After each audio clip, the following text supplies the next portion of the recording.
Hello guys, what's up once again? Palaboy OFW here. So for today's vlog mga idol, nandito tayo ngayon sa seaside sa Mahabula, Kuwait mga lodi. Magre-react lang tayo sa isang mensahe ni Carlos Yulo sa kanyang kapatid na si Eldro Yulo mga idol. So basahin natin mga lodi. May payo siya sa kanyang kapatid patungkol sa kanilang karir na tinatahak mga lodi. Ang sabi ni Carlos Yulo sa kanyang nakababatang kapatid, ang payo ko kay Eldro, magsanay siyang mabuti. Tingin ko magkaiba ang landas na tatahakin namin, sabi ni Carlos Yulo. Pero kahit na ganun, iisa lang yung goal namin. Pero iba yung pagdadaanan namin, so sana stay strong lang siya, sabi ni Carlos Yulo mga idol.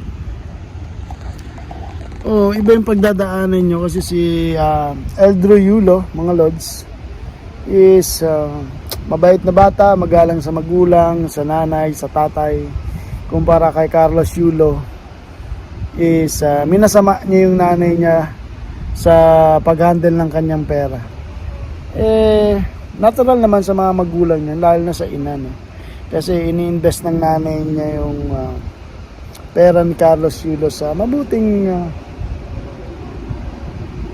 investment, di ba? So yun lang masasabi ko kay Carlos Yulo.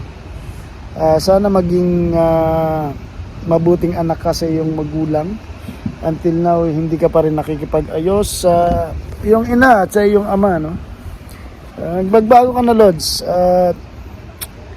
ayusin mo na yung yung relasyon mo sa iyong ina dahil tumatanda ka na at mag-aasawa ka na. So kailangan mo pa rin ng gabay ng iyong magulang. Tungkol naman sa iyong kapatid is I'm sure hindi kanya gagayahin. Nandun pa rin siya sa side ng iyong nanay. So yun lang mga idol. Palaboy OFW here, Pinoy vloggers here in Kuwait. Palaboy OFW, kasama natin si Rapi Sam Steel. Mabuhay mga idol. Huwag niyong kalimutan mag-subscribe. Alright.